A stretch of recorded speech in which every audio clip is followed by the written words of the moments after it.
વડોદરા શહેરમાં છેલ્લા 5 દિવસથી સાંજ થતા વરસી રહેલા તોફાની વરસાદે શહેરીજનોની ચિંતામાં વધારો કર્યો। વડોદરા ઉપરાંત ઉપરવાસમાં પણ વરસી રહ્યો છે વરસાદ, જેના કારણે આજવા સરોવરમાંથી વિશ્વામિત્રી નદીમાં પાણી આવી રહ્યું છે। હજુ તો માંડ લોકો પૂરના સંકટમાંથી બહાર આવ્યા, ત્યાં ફરી 5 દિવસથી વરસાદે પ્રશાસનના અધિકારીઓની ચિંતામાં વધારો કર્યો છે।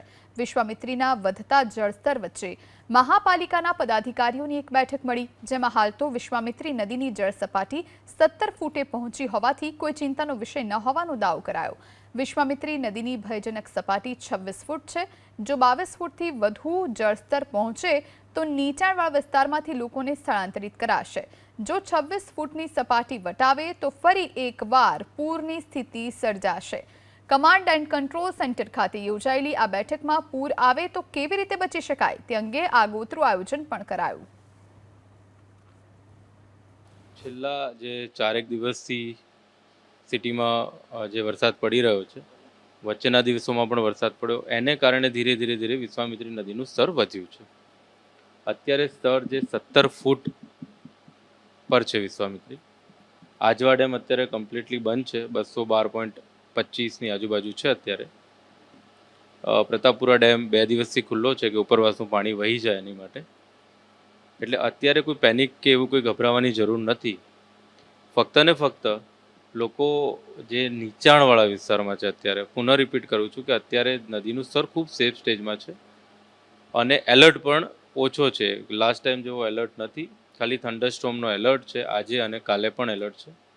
એટલે કદાચ વરસાદ વધે અને વિશ્વામિત્રીનું સ્તર ઊંચું આવે એના માટે થઈને આગવું આયોજન કરવા માટેની અમે એક બેઠક રાખી હતી। તમામ લોકોએ પરિસ્થિતિનો અભ્યાસ કર્યો છે, નાના મોટા નિર્ણયો કર્યા છે કે એલર્ટ માટે લગભગ 20 જેટલી બસો કે જે લો લાઇંગ એરિયા છે ત્યાં આગળ સ્ટેન્ડ બાય રાખવામાં આવશે। ખાસ કરીને કારેલીબાગ ઇન્દિરાનગર, કલાલી ઇન્દિરાનગર, જલારામ નગર, પરશુરામનો ભઠ્ઠો, આ જે લો લાઇંગ એરિયા છે એમાંથી લોકોને કદાચ 1000 લોકોને ઇવેક્યુએટ કરવાની જરૂર પડતી હોય 22 ફૂટ ક્રોસ થયા પછી। એટલે એ પ્રમાણે તૈયારી કરી છે। દરેક જગ્યાએ ફ્લડ લાઇટો ચાલુ કરવામાં આવી છે, એલાર્મ સિસ્ટમ, વાયરલેસ સિસ્ટમ, તમામ અધિકારીઓને તાકીદ કરવામાં આવી છે। જે કોર્ડિનેશન કરવાનું છે, ફાયર ડિપાર્ટમેન્ટ હોય, કલેક્ટર ઓફિસ હોય, કમિશનર ઓફિસ હોય, હોમગાર્ડ્સ ડિપાર્ટમેન્ટ હોય, એ પ્રમાણેનું બધું કોર્ડિનેશન કરી દેવામાં આવ્યું છે। કોર્પોરેશનનું તંત્ર હાઈ એલર્ટ ઉપર છે, નાગરિકોએ ગભરાવાની જરૂર નથી।